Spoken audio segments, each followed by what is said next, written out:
고린도전서 1장의 말씀을 통해서 계속해서 하나님의 지혜라는 제목으로 함께 오늘 말씀을 보도록 하겠습니다. 저희가 지난주에 왜 고린도전서를 공부해야 하는지 같이 나눴었죠. 혹시 안 읽어보신 분 계십니까? 다 읽어보셨죠? 고린도전서 계속해서 읽을 줄 제가 믿고 말씀을 드립니다. 고린도전서를 공부해야 할 이유 세 가지. 첫 번째는 왜요? 오늘날의 교회의 상황과 동일하기 때문이었습니다. 하나님께서 바울을 통해서 지금 이제 2000년대를 살고 있는 저희에게 똑같은 모습을 이미 가르쳐 주셨어요. 그 상황은 무엇인가? 교회들마다 항상 문제가 있다는 것이에요. 또한 저희가 문제가 있으면서요, 동시에 사람은요 굉장히 천천히 변합니다. 빨리 변하는 것처럼 보이지만 진짜 예수님을 닮아가는 데는요 시간이 요구됩니다. 그냥 저절로 아이들은 태어나면 잘하는 것이 아니죠. 양육하고 돌보고 태어나서 몇 살이 돼야 우리가 성인이라고 합니까? 최소한이요. 육체적으로 18살, 20살. 한국은 2010몇 년부터 19세부터 이제 성인으로 해주겠다, 그렇게 이야기를 하더라고요. 한 20년 걸리잖아요. 20년 동안 모든 일정한 그 과정을 통해서 성장을 해야 성인이 되는 것이죠. 마찬가지입니다. 하물며 제가 육신이 자라는데 20년이 걸리는데 우리가 이미 세상의 것으로 가득 차 있던 사람이 하나님 안에서 거듭나고요. 자라는 데는 뭐가 필요하다고요? 시간이 필요합니다. 절대 속성 코스가 없어요. 물론 지름길이라고 되어 있지만 그 지름길이 내가 하나님을 얼마나 사모하며 닮아가는 라이프롱, 인생의 전체가 걸쳐서 인생 이 전생애 동안 하나님을 닮아가는 시간이기 때문에 그렇습니다. 자, 두 번째는 우리에게 일어날 수 있는 문제를 어떻게 극복하느냐 하는 것에 대한 내용이 있기 때문에 그렇죠. 또 세 번째는 하나님의 뜻을 이루는 교회가 되기 위해서, 건강한 성도, 건강한 교회가 되기 위해서 우리가 고린도전서를 필수적으로 알아야 합니다. 오늘은요, 저희가 이 고린도가 어디 있는지 한번 보시고요. 오늘은 첫 번째, 분쟁의 문제가 뭐였나, 이 분쟁에 가장 문제가 있었는데요. 이 고린도교의 가장 큰 문제였던 분쟁, 파벌, 그것을 한번 저희가 먼저 짚고 넘어가려고 합니다. 지난주에 잠깐 나눴었는데요. 1장 10절 말씀 한번 같이 읽도록 하겠습니다. 1장 10절입니다. 같이 읽습니다. 시작! 형제들아, 내가 우리 주 예수 그리스도의 이름으로 너희를 권하노니 다 같은 말을 하고 너희 가운데 분쟁이 없이 같은 마음과 같은 뜻으로 온전히 하라. 인사가 끝나자마자 이게 본론의 시작이고요. 이게 결론입니다. 결론이 뭐라고요? 분쟁이 없이 무엇을 하라고? 같은 마음과 같은 뜻으로. 그냥 형식적으로 그냥 맞춰주는 것이 아니라 마음과 뜻이 하나가 되라는 것입니다. 근데 이것을 뒤집어 보면요, 사람이 마음과 뜻이 같이 될 수 있습니까? 우리가 태어나고 생각하고 자란 모든 것이 달라요. 하물며 부부래도요, 그냥 가만히 놔두면 부부가 하나 됩니까? 아니죠. 부부가 하나가 되기 위해서요, 서로 자기 거를 내려놓고 상대방의 뜻이 무엇인지를 이해하고 상대방을 위해서 살아줄 때, 그러기에 에베소서에 보면 저희가 결혼의 가장 중요한 원리가 있잖아요. 아내는 어떻게 하라고요? 그리스도에게 순종하듯 누구에게 순종하라고요? 남편에게. 쉽게 말해서 무슨 뜻입니까? 나는 죽고 뭐만 나타나라고요? 남편의 뜻만 나타나면 하나가 될 수 있습니다. 그런데 그게 그냥 쉽습니까? 그 앞에 조건이 있어요. 뭐가 될 때? 내가 죽을 때. 또 마찬가지예요. 남편들은 아내를 어떻게 사랑하라고 했습니까? 그리스도가 교회를 사랑하듯이 어떻게 해요? 나를 다 죽여서 드릴 수 있을 때까지 사랑하라. 그러니까 뭡니까? 그러면 하나가 된다는 거예요. 하나가 되는 원리인데, 부부가 하나가 되기 위해서는 남편이 아내를 사랑하는데 어떻게 사랑하라고요? 어떻게 어렵게 생각해요? 죽기까지 사랑해. 내 생명을 다 던질 때까지. 그러면 하나가 된다는 거예요. 그런데 이게 저희가 원리입니다. 원리잖아요. 이걸 순종을 하면, 이걸 따라가면 부부가 하나가 되는 그걸 알 수가 있어요. 그런데 고린도전서에도 똑같은 게 적용이 돼요. 교회가 당연히 다양한 사람들이 타문화에서 다양한 사람들이 살다 보니까 고린도 교회에 파벌이 생길 수밖에 없고요. 그래서 바울이 오늘 결론적으로 본론 시작하자마자 이야기를 합니다. 같은 마음과 같은 뜻을 품어라. 어떻게 해요? 그것이 고린도전서 전체가 어떻게 하면 같은 뜻, 같은 마음을 품나 하는 것을 우리에게 가르쳐주고 있습니다. 자, 문제부터 짚고 나오죠. 이 안에 파벌이 있었다 그랬죠. 몇 가지 파가 있었다고요? 네 가지요. 우리 12절 한번 같이 읽겠습니다. 시작. 나는 바울에게, 나는 아볼로에게, 나는 게바에게, 나는 그리스도에게 속한 자라 하는 것입니다. 성경은요, 어떻게 보면 한없이 어렵고요, 어떻게 보면 참 쉽습니다. 누구의 도우심을 받으면 성경이 이해가 돼요? 성령의 도우심을 받으면요, 성경을 읽으면 성경이 그 자체로 풀이를 해주고 있어요. 지금 고린도 교회 문제가 많다 그러는데 고린도 교회 가장 첫 번째 중요한 문제는 이 안에 파벌, 분쟁이, 이 디비전이 생겼다는 거예요. 네 가지 파가 있잖아요. 첫 번째는 무슨 파입니까? 베드로파. 저희가 이민교회를 보면요, 많이 이해할 수 있어요. 저희 이제 이민교회 안에 보면 어디 출신이 있다고요? 베드로가 어디 출신입니까? 유대 땅 출신이에요. 뭐 갈릴리 출신이지만 그냥 쉽게 말해서 그냥 그 유대니까 대표로 어디를 이야기할까? 예루살렘. 예루살렘 출신이라고 생각하세요. 왜냐하면 예루살렘 교회의 담임 목사였으니까.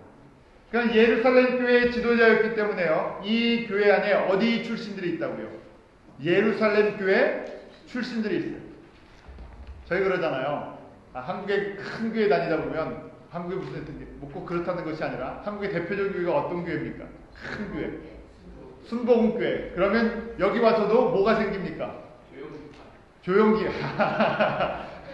순복음에 여의도 순복음에 이 조용기 목사님 파가 생기고, 그 다음에 또 이 순복음 안에도요 여러 가지 다른 데가 있어요. 그 경기도에 보면 조용기 목사님의 동생이 또 하시는 큰 교회가 있습니다. 그 은혜와 진리교회라고 그러죠. 그러면 거기랑 달라요. 그 목사님도 다르고 교단도 사실은 좀 갈라져 있었어요. 그럼 그쪽이 있겠고, 또 이제 장로교에서 대표적인 교회는 어디입니까? 충현교회. 또 저는 제가 대학교 때 영락교회 좀 영락교회 등록교인이었어요. 제가 영락교회 다녔는데 그 영락교회 다니셨던 분들은 LA 가니까 어떤 교회가 제일 크더라고요. 얼마 전에. 무슨 교회입니까? LA 나성 영락교회. 또 토론토에 가도요 무슨 교회가 있냐면요, 토론토 영락교회. 왜냐면 영락교회 출신이라는 얘기예요. 뉴욕에도 없습니까? 모르시는가 보네요. 뉴욕의 엘머스트에 가면 뉴욕 그 영락교회 한세원 목사님이 은퇴하셨던 것 같은데 한경직 목사님의 뭐 조카분 되시는 거예요. 그래서 그런 연고지나 지명이나 어떤 걸 만들어 갖고 그 팔을 만들려는 것이 아니라 왜 그렇게 만들어질까요? 편하니까. 한국 사람은 뭐 만듭니까? 한인교회 만들잖아요. 왜요? 저희가 편하니까. 그렇다고 우리가 파 만들었다는 건 아니에요. 이게 자연스럽게 이 안에 예루살렘 교회 출신들 중에서 베드로파가 생겼어요. 또 무슨 파가 있었다고요? 바울파. 바울은요 디아스포라 유대인이라 그랬죠. 디아스포라 유대인이 무슨 말이냐면 무슨 말입니까? 예루살렘에서 태어난 사람이 아니라 유다 땅에서. 어디서 태어난 사람이라고요? 길리기아 다소성인데요. 이민 가서 부모님 세대에 이민을 갔어요. 딴 나라, 딴 지역에서 태어났다는 거예요. 저희들 같은 것이, 저희 자녀들. 저희 자녀들을 보면 뭔데요? 한국 사람인데 또한 미국 사람들도 되죠. 그러니까 뭐냐면 이 바울은요 이민자의 아들로 태어나서요 두 가지 문화를 알고 있다는 거예요. 저희 자녀들 같은 그런 케이스. 그러니까 교회 갔는데 어떤 사람들이 모이겠습니까? 또 2세들은 2세들이 모이잖아요. 이렇게. 그것처럼 이 바울과 비슷한, 바울에게 은혜를 받았든지 바울 같은 배경을 가진 사람들이 모일 수 있겠죠. 또 한 가지 파는 무슨 파입니까? 아볼로파. 아볼로가 뭐냐? 아폴로도 아니고 아볼로는요 유명한 사람입니다. 이 사람을 알기 위해서 성경 구절 한 군데를 보셔야 되는데 한번 같이 읽어볼까요? 사도행전 18장 시작. 알렉산드리아에서 난 아볼로라는 유대인이 에베소에 이르니 이 사람은 학문이 많고 성경에 능한 자라. 고린도는 어느 지역에 있었다 그랬습니까? 그리스 지역. 그리스 하면 뭐를 대표로 합니까? 그리스 하면 유명한 거예요. 철학. 철학이 유명한 곳이에요. 철학이 유명하다는 것은 무엇인가? 사람들이 뭐에 관심이 많다고요? 지식과 학문과 이런 거에 관심이 많다는 거예요. 그런데 아볼로는요, 알렉산드리아가 어디냐면 지금으로 얘기하면요, 이집트 북쪽에 그 바닷가에 아주 유명한 곳인데 특별히 이 안에 지적인 사람도 굉장히 많았어요. 그래서 예수님 당시에 대표적으로 학문이 발달된 데는 그리스 아테네 이런 데 아니면요 바로 알렉산드리아 이런 데가 있어요. 그러니까 알렉산드리아였는데 이 사람은 아주 지식도 뛰어나고요, 성경도 잘 알고요, 잘 가르칩니다. 그러니까 이 사람은 또 파가 생겼어요. 그 다음에 우리는 이것도 저것도 아니다. 무슨 파요? 예수님 파. 한번 교회를 한번 생각해 보세요. 우리 뭐 처음 신앙생활하는 분들도 있고 그렇지만 우리가 교회 생활을 지나게 보면 교회 안에는요, 우리 한국교회도요, 파들이 있죠. 한국교회 한번 이민교회 안에도 그렇고 한국교회도 그렇고 무슨 파가 있습니까? 여러분들이 아시는 장로파, 또 장로파가 있으면 무슨 파가 있습니까? 예? 교단, 교회 안으로 가야죠. 교회 안에 저는 장로파가 있으면 목사파가 있고요. 창피한 일인데 얼마 전에 신문에 크게 났죠. 한국에 우리 대통령이 다니셨던 그 교회 소문이 크게 났는데 거기 보니까 누가 누구를 때렸다고요? 부목사가 목사를 때렸다 그러더라고요. 그래서 체력 관리를 해야지 맞지 않으면. 그런데 신문에 하여간 창피한 일이에요. 저희끼리니까 이제 같이 공부를 하니까요. 이게 어디에도 있었다고요. 2000년 전에 똑같이 있는 거예요. 그래서 보니까 부목사가 목사를 때렸는데 왜 그랬나, 이유가 무엇인가 신문에 나왔어요. 뭐라고 나왔습니까? 안 보셨어요? 그럼 그냥 저희끼리만 얘기하고 이제 다른 데 가서는 창피하니까 이야기하지 마십시오. 소망교회인데요. 그 소망교회 원래 담임 목사님이 계셨었죠. 담임 목사님 유명한 한국의 대표적인 설교자라는 목사님이셨는데 곽선희 목사님이셨어요. 근데 얼마 전에 이제 은퇴하셨어요. 근데 곽선희 목사님이 은퇴하시고 새로 부목사님이 뭐 김 무슨 목사님이 이제 새로 이제 새 담임 목사님 오셨는데 그 안에 그러다 보니까 무슨 파가 생겼냐면요. 무슨 파가 생겼겠습니까? 곽선희 목사님을 지지하는 구 담임 목사님 파랑 그 다음에 신 담임 목사님 파가 생겼대요. 그래갖고 이 부목사님이 아마 그 구 담임 목사님의 그 사람들이었는지 하여간 자기 본인들이 해임당했는데 해임당한 것에 대한 이 불복종으로 뭐 말다툼이 일어나서 뭐 티격태격 했다 그런 건데 결국 그러면서 신문에 뭐라냐면 구 목사파랑 신 목사파랑 갈등이 심하다 그렇게 나온 거예요. 웃을 얘기가 아닌데요.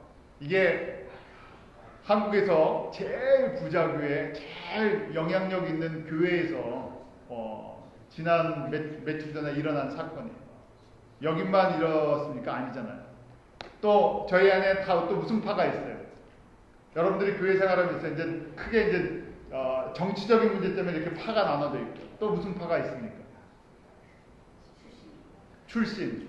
전라도 사람, 죄송합니다. 저희 교회는 그런 사람들이 없으니까 그런 거 안 만들지도 않지만요. 뭐 이게 전라도 사람들은 전라도 사람들, 경상도 사람들은 경상도 사람들, 또 충청도는 충청도 사람, 서울 사람 서울 사람. 이게요 넘어서 보면 결론적으로 보면 마귀가요 우리 문화를 너무 아니까요 우리 안에 그렇게 자꾸만 갈라지게 하는 거예요. 혈연 따지고요, 그 다음 집안 따지고 또 못 따지고. 의사가 많은 데는 또 의사들이 같이 모이죠. 왜냐하면 의사파를 만들기 위해서. 또 교회에 보면요 또 부서별로 또 파가 만들어져요. 골프파. 요새는 교회 부서에, 큰 교회 부서에는 골프 아마 하는 그 부서도 따로 돼 있는 것 같아요. 골프 부서끼리. 그 다음에 대표적으로 아주 잘 뭉치는 부서가 하나 있어요. 성가대는 잘 뭉치는데, 그러다 보니까 잘 뭉치니까 뭘 만들어냅니까? 성가대 파를 하나 딱 만들었어요. 교회 영향력 있는 발언권을 갖다가 해요. 저희는 무슨 파가 없어갖고요. 파 만들 생각하지 마시고, 이것이 파가 많으면 많을수록 무슨 특징인가 하면요, 교회가 무슨 교회라고요? 어린아이 교회다. 그 연약한 교회다. 아직 태어나서 얼마 자라지 않은 교회다. 아무리 교회가 전통을 자랑하고, 저희가 이 말이 나왔으니까요. 이건 나중에 누구 주면 소망교회에서 뭐라 그러겠는데.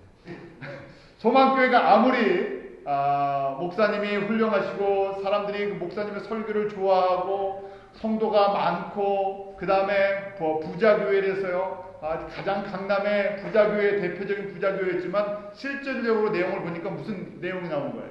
그 안에 영적으로 아직 성숙하지 않은 마치 고린도 교회 같은 모습이 있다는 거예요.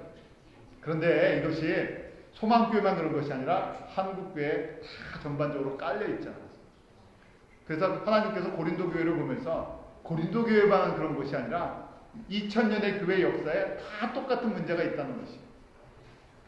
그럼 문제를 알았으니까요, 바울도 똑같은 이야기예요. 고린도전서 1장부터 이 문제점을 지적하면서요, 결국 16장까지 오늘 10절 말씀처럼 어떻게 하면 같은 마음 같은 뜻을 품을 수 있을까 하는 것을 하나씩 그 해결책을 우리에게 말씀을 통해서 성령께서 가르쳐 주신 대로 자신이 교회를 개척하고 섬긴 모든 것들을 통해서 이것을 고백하고 있는 것입니다.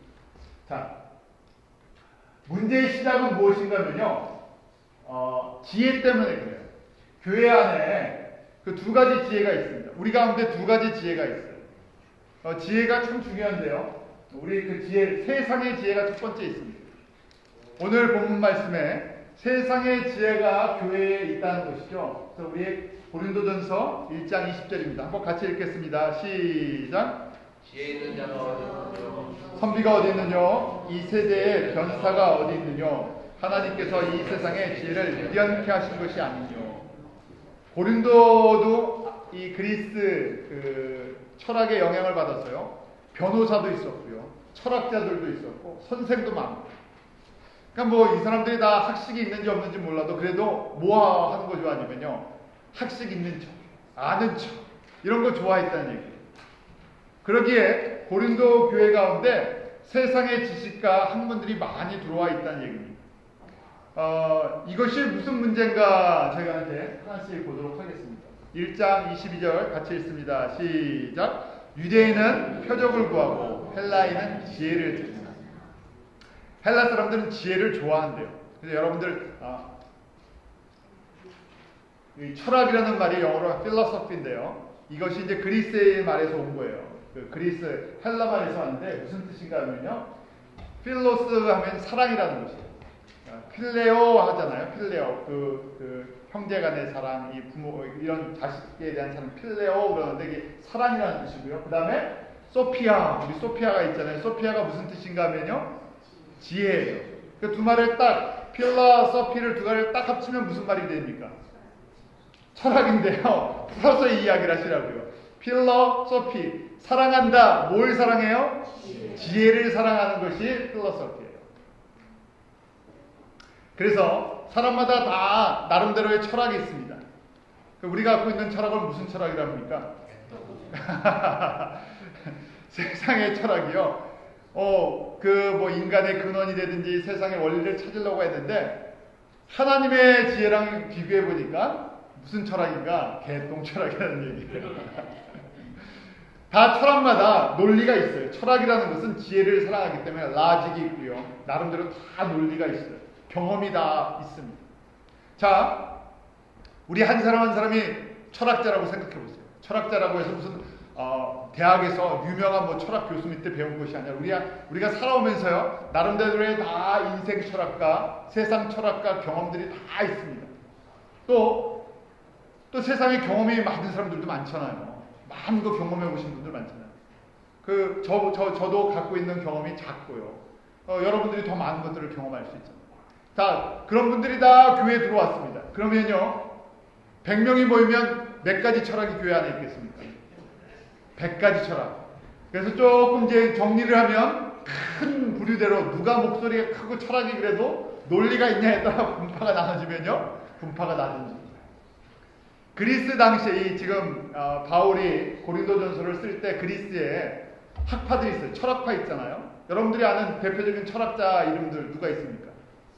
소크라테스.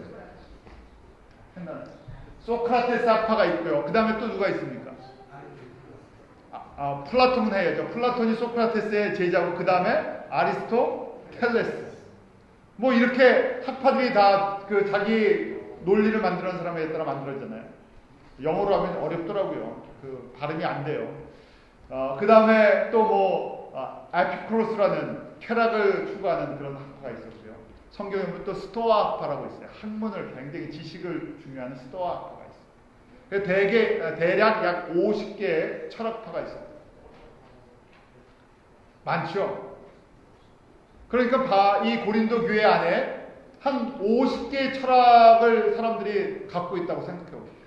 거기에 따라 다 나눠져 있는 것입니다. 철학이라는 것은요, 자기 인생을 통해서 만들어집니다. 그렇기 때문에 내가 만든 내 인생 철학을 누가 쉽게 깰 수가 없어요. 그러기에 어릴 때는 잘 배우지만요, 나이가 딱 어느 정도 일정 인생을 쭉 겪고 나면요, 어떻게 됩니까? 웬만해서 안 들었습니다. 나이가 일정 나이가 되면요, 누가 뭐라고 해도 뭐가 있기 때문에, 내 철학이 있기 때문에 웬만해서 듣지 않아요. 이것이 파벌을 만드는 그런 자연스러운 이유 중에 하나입니다. 자, 그런데 지혜는요, 세상 지혜는 어떻게 만들어지나 한번 볼까요? 세상 지혜가 만들어지겠었느냐? 항상 지식이 먼저입니다. knowledge. 이건 팩트예요. information입니다. 우리가 지식을 머리로 흡수를 하죠. 세상의 지식들을 막 흡수를 합니다. 요새는 아주 지식을 받을 때가 많잖아요. 인터넷을 열어도 그렇고, TV를 봐도 그렇고, 지식이 막 들어옵니다. 저 어렸을 때는요, 저희 어머님이 저에게 지식 전달을 가끔 하셨는데, 저희 어머님이 받는 지식은 어디서 많이 받으셨겠습니까? 저희 어머님이 하루 종일 일하시면서 라디오를 틀어놓고 일을 하셨어요. 그럼 라디오에서 무슨 한의학 박사가 나와서 이게 몸에 좋습니다. 그러면 저희 어머님, 이거 먹으면 몸에 좋다 그러더라. 갑자기 반찬이 바뀌든지 약이 바뀌든지 막 그래요. 또 라디오에서 뭐라 그러더라. 그래서 라디오에서 인포메이션을 들었어요. 그런데 인포메이션을 저희가 들으면 이제 그 다음 단계가 뭐냐면 understanding이에요. 명철이라는 것이 이해하는 거예요. 처음에는 정보를 그냥 집어넣는데 그걸 들어보니까 어떻게 됩니까? 논리가 말이 돼요. 아침에 일어나서 물 한 잔 먹으면 몸에 좋다 그러잖아요. 그래서 아침에 일어나면 여러분들 물 한 컵씩 드십시오. 이거 말 되는 얘기입니다. 필요한 얘기예요. 일반적으로 물을 이렇게 큰 한 컵을 먹으면 이 장이 든든해집니다. 그래서 일반적인 사람은 하루에 물을 몇 컵 먹으라 그럽니까? 다이어트 원하시는 분들 8잔 이상씩, 큰 잔에 8잔 이상씩 그런 거 먹으래요. 이거 보세요. 인포메이션이 들어오고 제가 생각해보니까 이게 맞아요. 이해가 되잖아요. 그래. 그 다음에는요, 이게 언더스탠딩이에요. 그 다음에 어떻게 됩니까? 이것이 나의 삶의 위즈덤, 지혜로 발전이 됩니다. 이건 내가 직접 적용하는 거예요. 그래서 내가 매일매일 이 말씀을 따라 물을 갖다가 매일 하루 8잔씩 먹었더니 어떻게 됐다고요? 피부가 좋아지고, 그 다음에 화장실도 잘 가고, 그 다음 붓기도 빠지고, 그 다음 뭐도요? 살도 빠지더라. 그러면 이제 어떻게 됩니까? 나는 무슨 전도사가 돼요? 물 전도사가 돼서요. 가는 곳마다 물 8잔을 갖다 외치게 됩니다. 작은 이해지만요. 이렇게 우리는요, 지식과 그 다음에 명철과 지혜로 하나의 세상에 나의 중요한 지혜의 그런 철학들을 만들어 나갑니다. 고린도 교회에 다양한 사람들이 모였다 그랬죠. 저희가 이민교회도 참 다양한 사람들이 모이잖아요. 그러다 보니까 교회 안에 다양한 지혜들이 있어요. 그런데 이제 문제는요, 사람들은요, 이 지혜는요, 우리에게 안경을 줍니다. 무슨 안경을 주냐면 그 지혜에 맞춰서 내가 보는 인생의 안경들이 있어요. 그런데 내가 갖고 있는 이 세상의 지혜에, 우리가 세상을 살 때는 이런 지혜가 필요하잖아요. 근데 이런 지혜를 가지고 뭘 봅니까? 성도들을 보고 그 다음 뭘 봐요? 교회를 보게 돼 있다. 그러니까 교회를 보는 눈이 똑같은 교회인데 다 다르고요. 예수님을 보는 눈이 다 다릅니다. 우리가 갖고 있는 나의 안경, 나의 인생 철학, 나의 지혜를 가지고 보기 때문에 문제는 어디서부터 일어나기 시작했냐? 교회 안에 이렇게 각자 자신들의 인생과 지혜들을 가지고 교회를 보고 문제가 생기면 다 진단들을 해요. 이렇게 하면 이렇게 된다 하는 그런 모습이라는 것이죠. 자, 그런데요, 바울은 이렇게 되면 분쟁이 어떻게 된다고요? 세상의 지혜로 교회를 보면, 세상의 지혜로 하나님의 나라를 보면 절대 문제는 해결되지 않는다는 거예요. 한 마음 가질 수 없다는 얘기예요. 교회는, 성도들은 이제 가져야 또 다른 지혜가 있는데 무슨 지혜라고요? 하나님의 지혜라는 것이죠. 자, 고린도전서 1장 21절 같이 읽겠습니다. 시작. 하나님의 지혜에 있어서는 이 세상이 자기 지혜로 하나님을 알지 못하는 거로 하나님께서 전도에 미련하는 것으로 믿는 자들을 구원하시기를 기뻐하셨도다. 사람들이, 이 말씀을 잘 보세요. 사람들의 철학과 사람들의 지혜로, 세상의 지혜로 보면요, 하나님의 지혜는 어떻게 보인다고요? 미련해 보인다는 거예요. 이해하시겠어요? 세상 사람들이 보면 교회는 미련하게 보이고요. 하나님의 말씀대로 순종하면 미련하게 보고요. 답답해 보인다는 거예요. 또 반대로요. 하나님의 지혜로 세상을 보면요. 세상이 아무것도 아니라는 얘기예요. 우리가 다니엘서를 예배 후에 묵상한 거 나눌 텐데요. 다니엘 보면 이 두 가지 지혜가 딱 부닥칩니다. 그러잖아요. 다니엘은 누구의 지혜를 가진 사람을 대표합니까? 하나님의 지혜를 가진 사람을 대표해요. 그 다음에 느부갓네살은요. 바벨론의 모든 지혜의 박사들 다 데리고 있어요. 박사라고 그러잖아요. 바벨론이 그 당시로 보면 전 세계를 통일한 나라이기 때문에 그 갖고 있는 지혜가 세상의 최고 학문, 최고 지혜를 갖고 있는데 땅 부닥치는데 누가 이깁니까? 다니엘이 갖고 있는 지혜가 월등하기 때문에 비교할 수가 없습니다. 이것이 세상의 지혜와 하나님의 지혜의 차이입니다. 세상의 눈으로 보면요, 느부갓네살이 무슨 꿈을 꿨는지, 그 꿈의 내용이 무엇인지 성경을 보면요, 딴소리를 하게 되어 있습니다. 그런데 하나님의 말씀, 하나님의 지혜를 받은 사람만이 이 교회나 성도나 이 세상을 볼 수 있는 온전한 눈이 떠진다는 거죠. 똑같은 원리죠. 그러면 고린도전서 1장 25절 한 절 더 읽죠. 25절입니다. 시작. 하나님의 미련한 것이 사람보다 지혜고 하나님의 약한 것이 사람보다 강하니라. 이것이 믿음이에요. 저희가 하나님의 약속, 하나님에 대한 이 말씀이 무엇보다 더 지혜롭다고요? 무엇보다 강하다고요? 사람이나 세상의 어떤 철학과 그 다음에 인생관이나 어떤 것보다도 훨씬 비교할 수 없을 정도로 뛰어나다는 것을 어떻게 해야 된다고요? 저희가 인정하고 믿어야 된다. 그때 누구의 지혜가 나의 지혜가 됩니다. 하나님의 지혜가 나의 지혜가 됩니다. 자, 그러면 지혜를 얻는, 하나님의 지혜를 얻는 방법은 무엇인가? 방법을 알아야 될 거 아니에요. 여러분들 다 알고 계세요. 자, 세상의 지혜를 얻는 방법 첫 번째 뭐가 필요하다고 그랬습니까? 지식. 두 번째는 명철, understanding. 세 번째는 지혜. 똑같아요, 과정은. 자, 하나님의 지식은 어디서부터 옵니까? 성경에서부터. 그러니까요, 이제 여러분들이 다 이제 박사들이 되실 수 있어요. 교회 문제 진단 박사들이 됩니다. 고린도전서를 보게 되면요, 여러분들이 하나님의 나라와 교회 박사들이 될 수 있습니다. 교회마다 분쟁이 일어나는 것, 세상의 지혜가 교회를 다스리기 때문에. 한번 예를 들어볼까요? 과거의 정치의 제도에 따라서 교회의 정치 제도도 바뀌었습니다.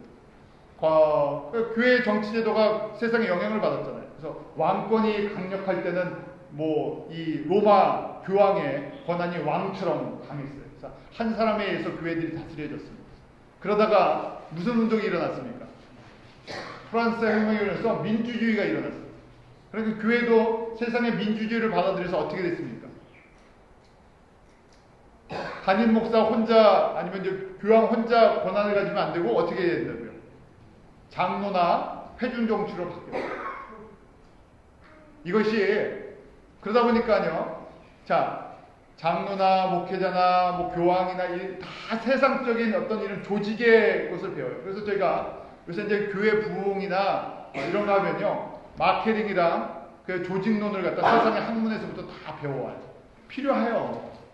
세상의 지혜도 알아야 되니까. 그러다 보니까 세상에 이런 걸 가지고 어디를 갖다 꾸려나갑니까? 교회를 그대로 세상의 조직처럼 꾸려나가요. 그래서 민주주의를 해야 된다. 맞습니까? 틀립니까? 교회에 민주주의가 필요합니까? 헷갈리시죠? 어느 정도는 민주주의가 필요하죠. 그렇지만 교회를 전체적으로 끌고 나가시는 분은 예수 그리스도시잖아요. 예수님을 모르는 사람들이 예수님의 지금 하나님의 지혜를 모르는 사람들이 모여서 교회를 끌고 나가면 어떤 교회가 되겠습니까? 세상적인 교회를 만들어 나간다.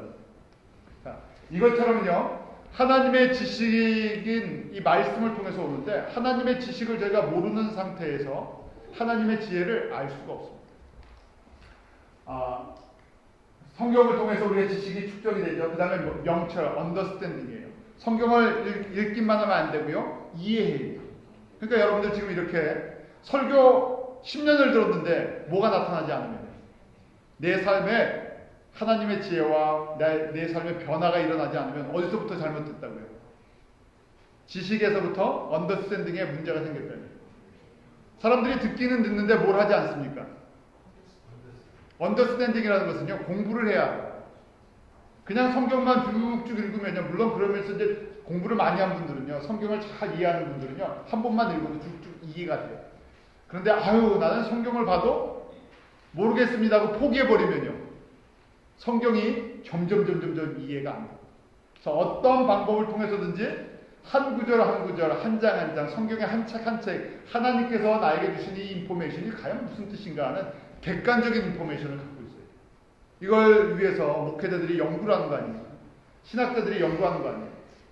그래서 여러분들 뭐 신학자를 만들려고 하는 것이 아니라 여러분들의 믿음이 정말 성숙한 믿음, 건강한 믿음, 지혜로운 자의 믿음이 되려면요, 필수적으로 성경을 듣고 내가 이해할 줄 알아야 돼요.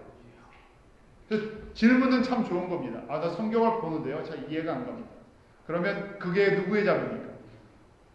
저희 목회자들과 또 사역자들, 미래에 지금 신앙의 앞길을 달리고 있는 사람들의 가장 큰 책임이요, 하나님의 말씀을 전달해 주는 거예요. 어떻게 하면 사람들이 이해할 수 있을까? 그러기에 30년, 40년 평생을 내가 교회를 다녔는데 내가 성경을 제대로 받아들이고 이해하지 않으면요, 내 신앙은 어떤 신앙이라고요? 아무리 타이틀이 목사가 되든 뭐가 되든요, 어떤 신앙이라고요? 세상적인 신앙이라는 거죠. 변화도 되지 않고요, 남을 변화시킬 수도 없고요, 그 다음에 궁극적으로 내가 하나님 앞에 서도 자랑할 게 없어요. 결산하고 나서에 남는 게 없어요. 얼마나 억울하겠습니까? 내가 열심히 하나님 섬긴 것처럼 보이는데 가만히 보니까 내 열심으로 섬겼지 하나님의 법대로, 하나님의 뜻대로 내가 살지 않았다는 얘기예요. 자, 언더스탠딩을 하는 것 공부하고 그것을 이해하고요. 그 다음에 저희가 뭘 권해드립니까? 매일 또 매달 묵상하시라고 그러죠. 묵상의 처음 단계가 이 언더스탠딩에 있어요. 묵상을 하려고 그러면요, 언더스탠딩이 안 되면 묵상이 되지 않습니다. 그렇잖아요? 이게 무슨 말인지 알아야 내가 그 다음에 적용을 하죠. 그래서 묵상은요, 첫 번째 이거를 말씀을 이해하는 거예요. 이게 무슨 말씀인가? 하나님은 어떻게 이렇게 일하시는 분이신가? 하나님은 어떤 분이신가를 자꾸만 발견해 나가는 거예요. 그리고 나서 세 번째, 하나님의 지혜를 얻는 방법은요, 이 묵상한 것, 이해한 것을 어떻게 하면요, 내 삶에 적용해 나가는 것입니다. 하나님의 말씀 원리를 나한테 하나씩 적용합니다.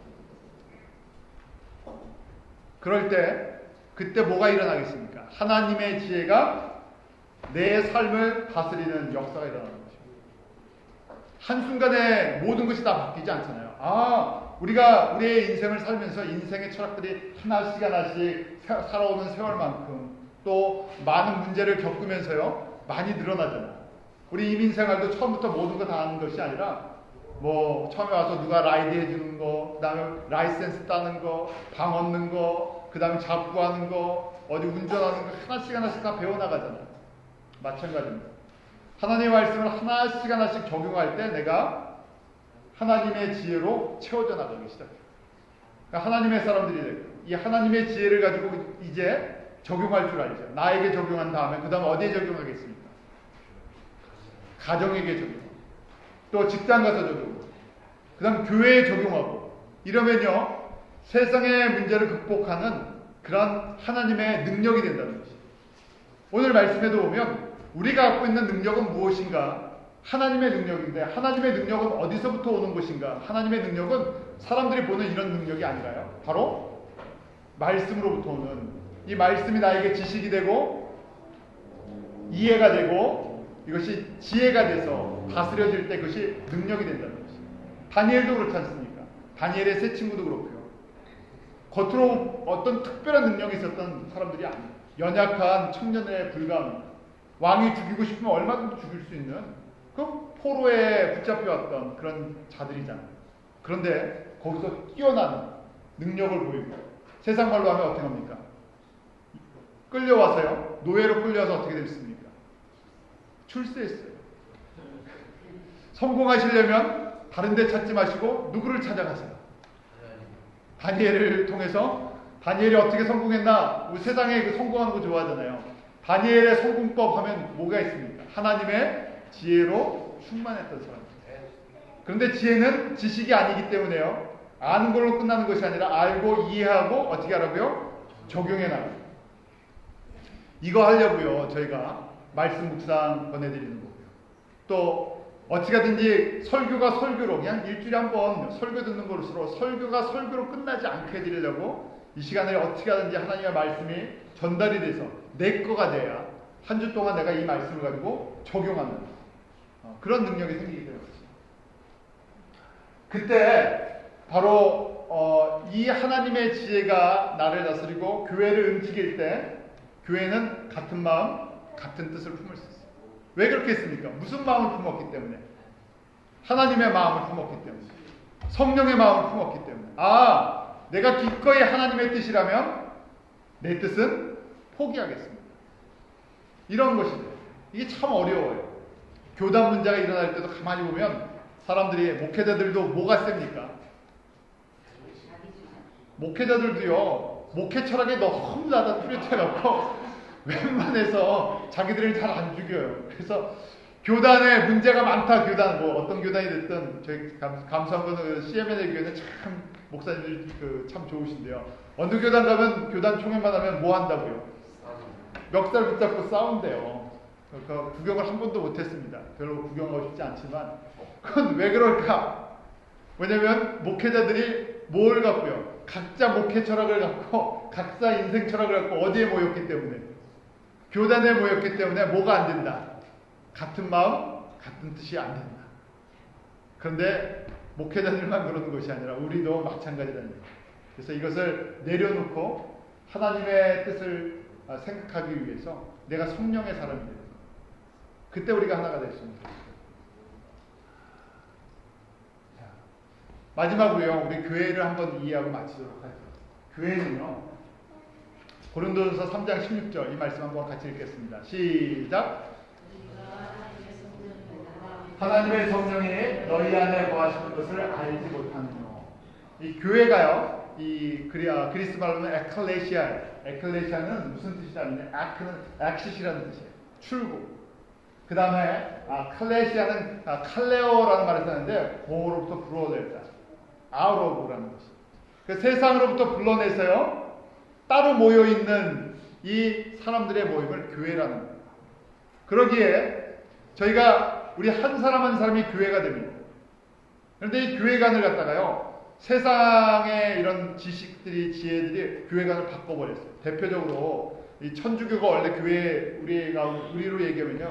교회의 처음 시작은 천주교잖아요. 천주교가 우리의 교회관을 많이 바꿔버렸어요. 천주교는요, 조직과 건물을 굉장히 중요시합니다. 그래서 천주교가 가장 부흥할 때 유럽의 대부분의 그 성당들을 다 지었잖아요. 이것이 개신교 우리에게도 그대로 영향이 들어와갖고, 제가 교회가 성장한다, 교회다 그러면 뭐부터 만들어야 됩니까? 건물부터, 그 다음에 조직부터, 외형적인 걸 굉장히 강조하게 돼 있어요. 아닌가 같으면서도요, 우리가 이 영향을 굉장히 깊숙하게 받고 있어요. 그래서 교회와 교회를 비교할 때, 성도와 성도를 비교할 때 항상 이 외형적인 것을 비교해요. 교회 요새 부흥하고 있습니까? 그러면 첫 번째 뭡니까? 내 건물이 있냐, 성도가 몇 명이냐, 버젯이 어떻게 되느냐, 그 다음에 뭐 이런 거잖아요. 전부 눈에 보이는 거. 이런 것이 바로 세상의 지혜로 말미암아 교회관이 변질된 거예요. 초대교회 한번 여러분들이 사도행전을 보고 고린도 교회를 보십시오. 초대교회에 건물이 남아 있습니까? 초대교회의 건물이요. 가본 적 있어요. 초대교회 건물이 어디 있겠습니까? 어디서 모였는데요?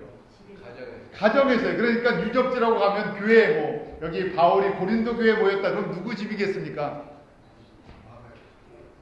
예? 누구 오늘 1절에 나오는 그 사람 집에서 모였을 것 같아요. 지난주에 읽었었던 클레오인가요? 이 스테바노, 클레아 이런 사람들의 집에서 모이는 거예요. 그러니 뭐 남아 있는 게 뭐가 있습니까? 터만 남아 있죠. 여기가 그 집터였을 거다 하는 거예요. 왜냐하면 터가 중요한 것이 아니라 뭐가 중요하기 때문에 사람이 중요해요. 한 사람 한 사람 세상에서 세상의 지혜로 세상의 철학을 가지고 세상의 목적을 갖고 살던 사람들이 부름을 받고 하나님의 자녀가 됐어요. 하나님의 그 길을 하나님께서 예비하신 그 길을 걸어가는 그 한 사람이 누구라고요? 교회라는 거예요. 그 사람이 점점 예수님을 닮아가는 게 교회가 성장하는 것입니다.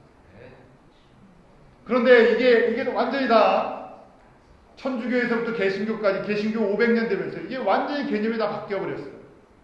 그래서 저희가 이 교회관이 잘못되어 있으니까 교회를 움직이는 것도 전부 세상적인 방법으로 어떻게 하든지 초점이 뭐겠습니까? 세상적인 교회관을 갖고 있으면 건물과 조직과 숫자와 관심에 있으면 교회 부흥과 교회 성장은 무엇입니까? 이것을 늘려내는 거예요. 거기에 제일 시달리는 사람들이 바로 목회자와 성도들이에요. 그런데 이 교회관이 하나님의 교회관을 갖기 시작하면 여기서부터 자유로워지기 시작합니다. 이게 중요한 것이 아니라 우리 안에 내가 하나님의 지혜를 가지고 이 교회를 볼 수 있는 눈이 안목이 바뀌냐 하는 것입니다. 영적인 지혜가 바뀝니다. 여러분들 이걸 알고 있으면요 내 인생의 모든 문제 가장 근본적인 문제가 풀어져 나가. 사람마다 문제 없는 사람은 없잖아요. 시련을 안 겪는 사람은 없고요. 그런데 문제를 무엇으로 볼 수 있을 때 참 믿음의 사람으로 형통한 은혜를 누리겠습니까? 무슨 시각으로? 무슨 지혜가 필요합니까? 하나님의 지혜가 필요합니다. 교회도 마찬가지예요. 문제 없는 교회는 지난주에 말씀드렸죠. 문제 없는 교회가 있다? 없다. 내가 들어가는 순간에 문제 있는 교회가 돼버린다. 그럼 문제 있는 교회가 문제 없는 교회로 바뀌는 데는 가장 중요한 게 무엇이다? 하나님의 지혜로 채워지는 것이다. 우리 한 사람 한 사람이 하나님의 지혜로 채워지는 것입니다. 그러기 위해서 하나님의 지혜를 얻기 위해서 우리 세 가지 뭐가 필요하다고요? 하나님의 지식과 명철과 지혜가 이거 되면요 하나님께서 저와 여러분들을 통해서 계속해서 일하실 수 있는 것입니다. 그러기에 저희 교회는요 세상을 닮아가는 교회가 아니라 여러분들 이걸 따라갈 때 이것이 나에게 인생의 가장 축복이고 우리 교회의 또 축복입니다. 하나님께서 그렇게 저희 교회를 사용하시고 여러분들을 사용하시기를 축원합니다. 기도하겠습니다. 하나님 아버지, 저희들 하나님의 지혜를 얻고자 이 시간 모였습니다. 세상의 모든 지혜들, 나의 철학들, 나의 인생관들을 내려놓게 하시고 우리 교회의 머리 대신 예수 그리스도 안에 온전히 붙잡혀 있게 해주시옵소서. 하나님을 알기 원합니다. 주님을 알기 원합니다. 저희 가운데 사모하는 심령 허락하시고 그 사모하는 심령 가운데 성령께서 지혜와 계시의 영으로 임하여 주셔서 하나님의 말씀을 날마다 묵상하게 하시고 공부하게 하시고 읽게 하시고 깨달아지게 하시고 그것이 우리에게 적용돼서 하나님의 능력이 나타나게 하여 주시옵소서. 우리 성도 한 사람 한 사람 가운데 저희 교회를 통해서 하나님의 능력이 나타나는 참 복된 교회, 복된 성도로서 이 마지막 때의 사명을 감당할 수 있도록 주여 인도하여 주시옵소서. 감사하며 예수님 이름으로 기도하옵나이다.